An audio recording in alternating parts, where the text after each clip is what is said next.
America के पूर्व राष्ट्रपति जब पहली बार इंडिया आए थे तो उन्होंने एक बात कही थी कि दुनिया में सिर्फ दो ही तरीके के लोग हैं। एक तो वो जिसने ताजमहल देखा है, दूसरे वो जिसने ताजमहल नहीं देखा। होगी दुनिया में एक से एक बढ़ के इमारतें, पर ताजमहल जैसी कोई नहीं, क्योंकि इस इमारत में एक बादशाह ने अपना दिल निकाल के रख दिया है अपनी बेगम की मोहब्बत में। आज इस वीडियो को आप लोग पूरा देखना, क्योंकि इस वीडियो में आप 22 ऐसे फैक्ट जानेंगे जो शायद ही आपने कभी सुने होंगे, और जब आप सुनेंगे तो आपको बहुत मज़ा आएगा। तो फ्रेंड प्लीज़ वीडियो को स्किप ना करें, फुल वॉच करें। फैक्ट नंबर 22, ज़्यादातर टूरिस्ट ये नहीं जानते कि जिस गेट से अभी वो ताजमहल में एंटर करते हैं वो ताजमहल का पिछला गेट है। मुगल शासक में जो ताजमहल का जो मुख्य द्वार हुआ करता था वो यमुना नदी की तरफ से था। फैक्ट नंबर 22, ऐसा कहा जाता रहा है कि शाहजहां ने उन मजदूरों के हाथ कटवा दिए थे जिन मजदूरों ने ताजमहल बनाया था, पर अभी तक इस बात का कोई भी सेक्शन नहीं मिला है। इतिहासकारों का कहना है कि हो सकता है कि शाहजहां ने जिन लोगों ने ताजमहल बनवाया तो उन मजदूरों से इकरारनामा लिखवा लिया हो कि वो जिंदगी भर की उनको पगार देंगे। फैक्ट नंबर 20, ताजमहल के आसपास जो चारों मीनारें खड़ी हैं वो बिल्कुल एक सी नहीं है, बल्कि बाहर की तरफ थोड़ी सी झुकी हुई है।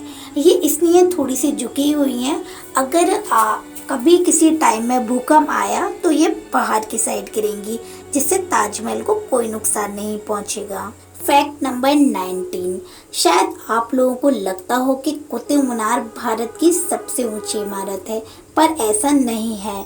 भारत की सबसे ऊंची इमारत है ताजमहल। ताजमहल 73 मीटर ऊंचा है, जबकि कुतुब मीनार की ऊंचाई 72.5 मीटर है। फैक्ट नंबर 18, दुनिया में जितनी भी ऐतिहासिक खूबसूरत इमारतें हैं उनमें सबसे ज़्यादा खूबसूरत कैलीग्राफिक ताजमहल पे हुई है। ऐसे ही दरवाजे से आप सीधे एंटर करते हैं तो ताजमहल की इमारत पे लिखा हुआ ये सुलेख आपका स्वागत करता है। ये आत्मा तो ईश्वर के पास विश्राम कर, ईश्वर के पास शांति के साथ रह तथा उसकी परम शांति तुझ पर बरसे। ये कैलीग्राफिक थुलित लिपि में है। इसको डिज़ाइन करने वाले पर्सन का नाम अब्दुल हक था। अब्दुल हक को स्पेशली ईरान से बुलवाया गया था। शाहजहां ने उनकी कला को देखते हुए उनका नाम अमानत खान रखा। फैक्ट नंबर 17, शाहजहां के टाइम पे चारों तरफ बहुत ज़्यादा खुशहाली थी, उनकी प्रजा उनसे बहुत ज़्यादा खुश थी। शाहजहां की बादशाहत में लड़ाइयाँ नहीं होती थी। फैक्ट नंबर 16, इतनी खूबसूरत इमारत दुनिया में कभी भी किसी ने नहीं देखी थी। इसके लिए संगमरमर राजस्थान के मखराना से मंगवाया गया था। इट क्रिस्टल चाइना से मंगवाया गया था। तकरीबन 28 बेशकीमती हीरो को ताजमहल के अंदर चढ़ा गया था। इन सब को विदेश से आगरा मंगवाने के लिए 1000 से ज़्यादा सैनिकों की ज़रूरत पड़ी थी। फैक्ट नंबर 15, ताजमहल लगभग 400 साल पहले 1661 ईस्वी में बनना शुरू हुआ था और ये 22 साल बाद 1653 में कंप्लीट हुआ। का निर्माण 20,000 कारीगरों ने किया था। वास्तुकला का इससे ज़्यादा खूबसूरत नज़ारा दुनिया में दूसरा कोई नहीं। ताजमहल के निर्माण के लिए हर चीज़ को हीरे की तरह परखा गया था। महल की दीवारों पर जो नक्काशी है वो इटली के कारीगरों से सीखी गई थी। पत्थरों को तराशने के लिए बलूचिस्तान के कारीगरों को बुलाया गया था। नंबर 14, 1863 की क्रांति के टाइम अंग्रेजों ने ताज को काफ़ी ज़्यादा नुकसान पहुंचाया। उन्होंने ताजमहल के बेशकीमती हीरों को वहां से निकाल लिया था। फैक्ट नंबर 13, ताजमहल का जो मुख्य गुम्बद है वो किसी ज़माने में सोने का हुआ करता था। 19वीं सदी के शुरुआत में ताजमहल में जो सोने का गुम्बद लगा था उसे चेंज करके कांसे में तब्दील कर दिया गया। फैक्ट नंबर 12, दावे के साथ ये नहीं कहा जा सकता कि ताजमहल को किसने डिजाइन किया था, पर ऐसा माना जाता है कि 32 पर्सन की टीम ने आपस में मिलकर इसको डिजाइन किया था। नंबर 11, ताजमहल को बनाने से पहले ताजमहल के आसपास काफी सारे कुएं खोदे गए थे। उनमें ईंट पत्थर के साथ साथ आबनूस और महोगनी की लकड़ियों का यूज किया गया। ये लट्ठे ताज की नींव को मजबूत बनाते हैं। आबनूस और महोगनी की लकड़ियों की एक खासियत होती है, इनको जितनी ज्यादा नमी मिलती रहेगी ये उतनी ज्यादा मजबूत होती रहेंगी। और इन लकड़ियों को नमी यमुना नदी, जो कि ताजमहल के जस्ट पास में ही है, उससे मिलती है।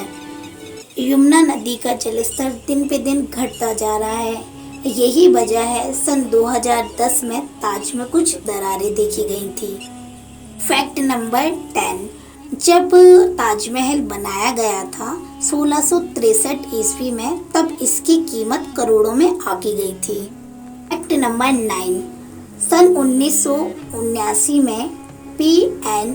ओके ने एक किताब लिखी थी जिसमें उन्होंने कहा था कि ताजमहल की जगह शिव मंदिर हुआ करता था, बट अभी तक इस बात का कोई साक्ष्य नहीं मिला है, तो इस बात को हम नहीं कह सकते ये कंफर्म बात है या नहीं है।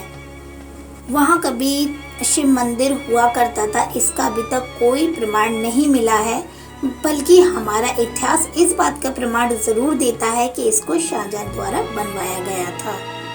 नंबर 8, एक कहानी है कि ये बहुत ज़्यादा प्रसिद्ध है कि शाहजहां एक ब्लैक कलर का ताजमहल बनवाना चाहते थे। कहा जाता है कि शाहजहां मुमताज की तरह अपने लिए भी एक मकबरा बनवाना चाहते थे, पर मकबरा बनने से पहले ही औरंगजेब ने उन्हें तहखाने में कैद करा दिया था। कि इतिहासकार कहते हैं कि ये बाद में बनाई गई मनगढ़ंत कहानियां हैं। इस जगह शाहजहां के काले ताजमहल बनवाने की बात कही जाती है, वहाँ कई बार खुदाई की गई है, पर वहाँ ऐसा कोई भी साक्ष्य अभी तक नहीं मिला है। नंबर 7, ताजमहल के मकबरे का डिजाइन हुमायूं के मकबरे से प्रेरित दिखता है। हुमायूं शाहजहां के परदादा थे। फैक्ट नंबर 6, दूसरे विश्व युद्ध में सरकार ने बांस का एक घेरा बना के ताजमहल की सुरक्षा के लिए एक बहुत ही मजबूत घेरा बनाया था। फैक्ट नंबर 5, विदेशों में 3 जगह ऐसी इमारतें जरूर बनवाई गई हैं जो कि ताजमहल की तरह दिखती हैं। फैक्ट नंबर 4, ताजमहल जो कि इतना ज़्यादा सुंदर दिखता है, इसकी सबसे बड़ी वजह ये है कि इसको देखकर हम एक प्रेम कहानी को देख पाते हैं कि एक बादशाह अपनी बेगम से कितनी ज़्यादा मोहब्बत करता था, तो हम इससे और भी ज़्यादा कनेक्ट हो जाते हैं।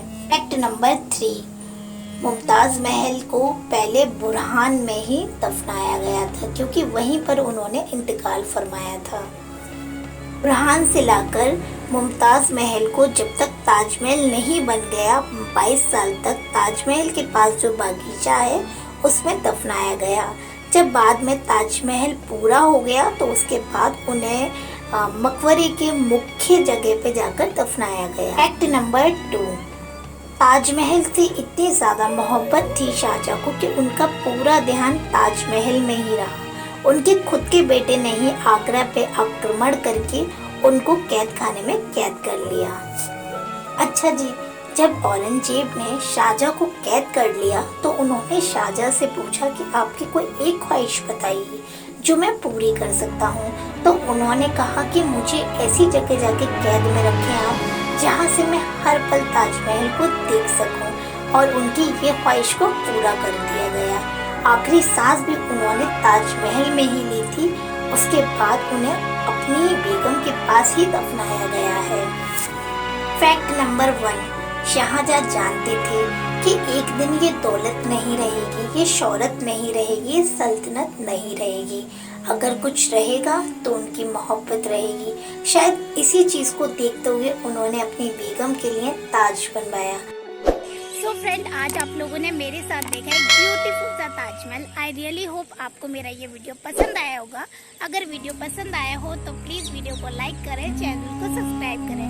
मेरे चैनल पे इसी तरीके की अच्छी वीडियो आती रहती है, तो आप प्लीज़ मेरे चैनल को सब्सक्राइब करें। आइडियाज़ के लिए बहुत बहुत शुक्रिया। Thanks for watching, bye.